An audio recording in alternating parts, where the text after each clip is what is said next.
can't be there for her no more. So what she doing is she's trying to cement her position in this petered out reality by trying to hook up with anybody that's not us.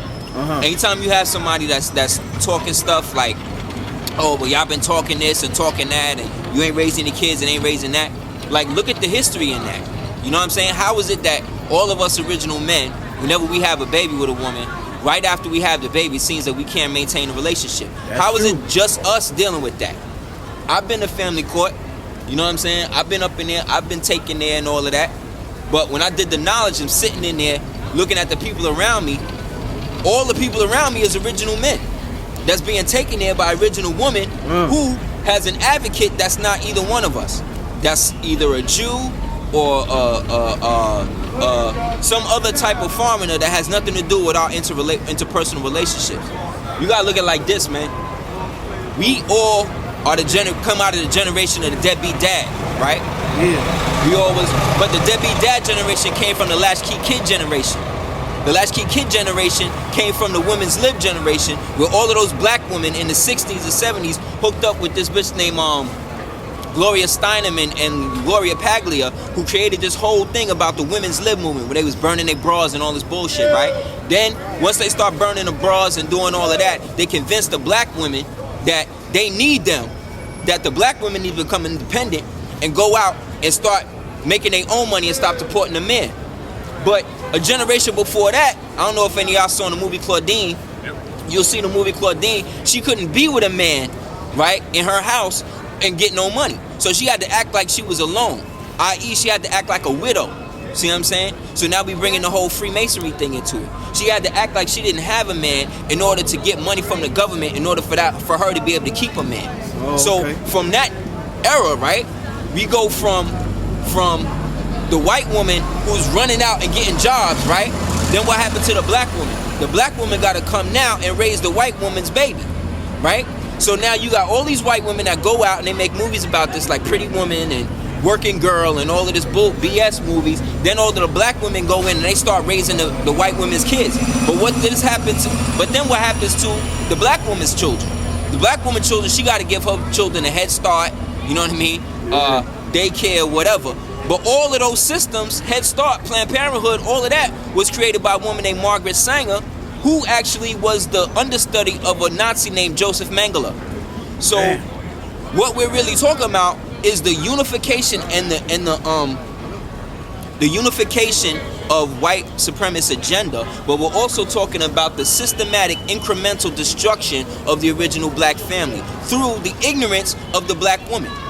Because we've been in situations where I grew up and hearing that all my life. The black woman's the backbone of the family. The black woman's the backbone, the backbone, the backbone. But I'm saying, man, we got more than a spine in us, yo. You know what I'm saying? We got more than a back, G. We got a front, a side, a middle, an up, and a down. So if we give her respect and constant, I'm not saying we shouldn't respect the black woman. I'm not saying that she is the problem. But what I'm saying is that she is the gatekeeper of this reality. Nothing in this reality exists or come into this reality without her permission. So really, we're all basically here as males. We're basically, in a sense, degenerate females. But we're the only ones that can get the original black woman to her fullest potential. So because she don't want to be the goddess no more, she want to just be hey, what's up, y'all? Want to be cemented to the earth, and that's it. She's receiving a benefit from that, or what she perceives to be a benefit, but it's really killing us. Any questions before? I'm just gonna stand here to balance out the energy behind me. Yeah, see, it's a black woman. See, I ain't just talking. Every so-called holiday that they following in the United States, not the United States of America, but the United States corporation that we're all in right now. All of those holidays have a significant occult meaning to them, right? Esoteric meaning to them, and financial meaning, right? Everybody know that Christmas is, Christmas, December 25th. But Christmas is actually not that. Christmas is actually comes from an ancient pseudo-Roman holiday called Saturnalia. Saturnalia. Saturnalia is what they call the celebration of Saturn coming into the midheaven, right? Saturn is the 8th planet in cosmogony of planets, but it's also symbolic to your pineal gland. Because when you magnify your pineal gland, like let's say 100 and however millions of things, it looks like it's shaped exactly like Saturn or a flying saucer. So, whereas Halloween is a holiday called Beltane, right? Beltane basically was when we, as original people, lived in what they call shires or hamlets, things like that in ancient Europe or whatever, and we would do our rituals, symbolic rituals around that time to draw the energy down, as above so below. When the Caucasian came into power though, like now Thanksgiving is called Samhain, Imbo, right now we're in what's called Imbo. And Imbo, they call it Black Friday because the people that started creating the whole science, us, at the time we was called Gales, or you heard the term Druid before, right? Or you heard the term Celtic, you know what I mean?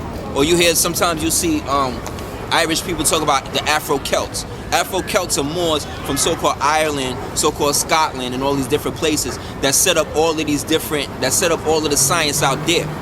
So when the Caucasians started coming into power over here, he knew the power of the ritual.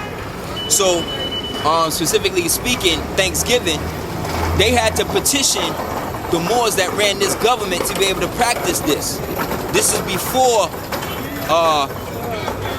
Washington wrote a letter to John Hanson, the Moorish president that ruled America up until, let's say, 1791, and asked them, being that we were incorporating the federal government into our national body politic, national republican form of government that was already here, he asked us, or him, if we would be allowed to practice a holiday, the holiday that we had already been practicing here. But he couldn't practice Imbo with us because he wasn't a Moor like the rest of us was. He wasn't native to this place. So what John Hanson and them said was, okay, you can take a derivative of this, and now this thing will be called Thanksgiving because you're giving thanks to us for allowing you to be here. Then what we'll let you do is what's up, brother? We'll let you take the symbolic bird of this empire over here. Before it was the eagle, it was the turkey. Yeah. Because the turkey, when you look at the knowledge of the bird itself, is a lot more noble than the eagle. Like eagles are very, I don't know if you ever done a knowledge to them as a bird, as an animal. Symbolically, they're very predatory and very nasty animals. You know what I'm saying? Like they fly real high, but they don't fly as high as, let's say, a falcon. You know what I mean? Which represents Heru. But the eagle, as it stands, represents Scorpio. You know what I'm saying? So whenever you see an eagle or whatever, you also looking at a scorpion. And then that scorpion, that represents, again, the 8th sign. You know what I mean? The 8 represents Saturn, but it also represents infinity. So whenever you take a holiday, or like we call them holidays, whenever you take these holidays that these people have, what they got to do is they got to siphon the energy of what it originally was, right? But then they got to keep the real knowledge of it to themselves, give you the fake version of it, and then feed off your energy as you support it. Then once you give all that money to the system, right, that is alive. You dig what I'm saying? You're feeding the so-called beast. When brothers and sisters talk about the beast this, the beast that, what they really talk about is the entity that makes New York what it is.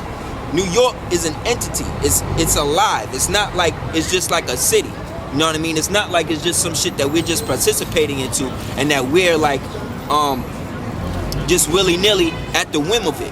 We support it with the mental and physical and spiritual energy that we give it every day. So what's the face of New York? The face of New York is, you ever see the logo for New York when it has the Moor on one side and it's got the white man on the other side and it's got a sun in the middle?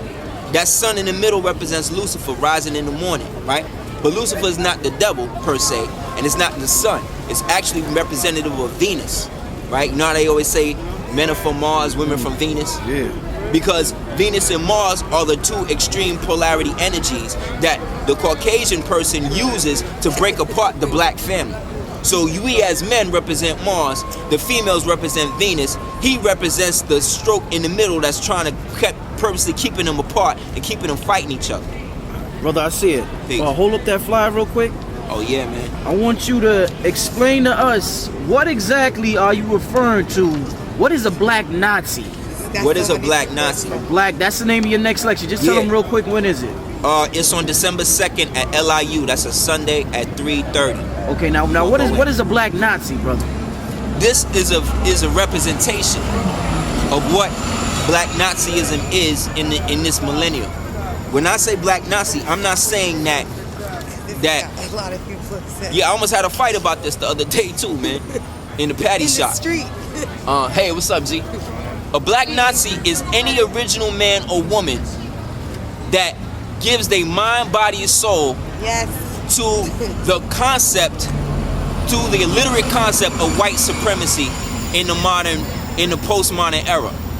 Say again, a black Nazi is anyone, black, Mind, body. Asian, Puerto Rican, anybody that's not considered Caucasian, that supports white supremacy to the point that they would kill another brother in the name of a pig, like right across the street. Right across the street. Zoom on it right Yeah, there. let me zoom on. Zoom in right there. Yo. That's what you call a black Nazi. You see, it's Observing the us, black woman, watching right? us, yeah. It's the black woman with That's the her. white man. With the white man. Right, with the white man standing across the street, right? That's all the light I'm gonna give them on the tape. Right. But that's proving my point. That's a black Nazi. Because that sister, remember, the black woman is what brings the gender into this world. So if you could get black women to become cops that lock their own children up, right? Support a system. And support a system that they know It's not eats their benefiting babies them. every day. When I say eat their babies, I mean literally eat their babies every day. That means that you gotta go. Because you are bringing that type of energy into this reality, and we don't need that no more. That So what? doesn't mean that we gotta sit on rooftops and shoot police tomorrow. Nah. What that translates to is just to say that that's not an energy at all that's gonna support our evolution at this time. So you gotta go. Like whether you disappear, whether you fade, however you choose to be out, you're gonna be out because it can't exist. Here's another thing about Nazism. Nazism actually came out when you start doing the knowledge to how the Nazis started coming into power, right? They were working in tandem with the United States government, okay? This is fact. You could go online, you could get what's called a FOIA, a Freedom of Information Act, and subpoena all of the documents dealing with a thing called Operation Paperclip, Operation Mongoose, Naomi, NAOMI, which stands for Negroes are only momentary individuals. These are all of the products. King Alfred, Rex 84, all of these different things are outlets and projects that this government used way back in the late 1800s when they started realizing that we were falling out of power. When we fell out of power, right? The last treaty of Tripoli ended in 1830. That was the last treaty that we as international Moors had with each other, because we didn't fall to the white man. We didn't fall to the Caucasian man because we couldn't, because at the time he was a slave. And we know that because the word slave means Slovak, and there ain't nobody that's a Slovak right here. A Slovak is somebody from Slovenia, and Slovenia is in Europe. So when we was enslaving the Caucasian people in mass, okay? When I say in mass, I mean globally. We had a global slave trade, okay? In which we were selling these people constantly. But this destroys the black myth. I don't want to say, let me rephrase this. This brings the point of slavery down, because they want us to believe that all of us that represent original black people came over here on boats as slaves from Africa. That is physically impossible, because if that was the case, there would be nobody in Africa to this day. You mean to tell me that people, again, that were dying from the bubonic plague, who thought the world was flat, who couldn't cook and eat their food properly, whose greatest king lived in a barn, you mean to tell me that these people could get on a boat? Remember, they can't read, can't write, never seen a boat, nothing. Go on a boat, then go to Africa, another place they never been before. By themselves, right? Then go get on that boat, get big 9-foot Africans, put chains around their neck, put them on a boat, and then bring them to another place they never been before, and then build up a whole country. You mean to tell me that one boatload of Europeans could come over here and decimate a whole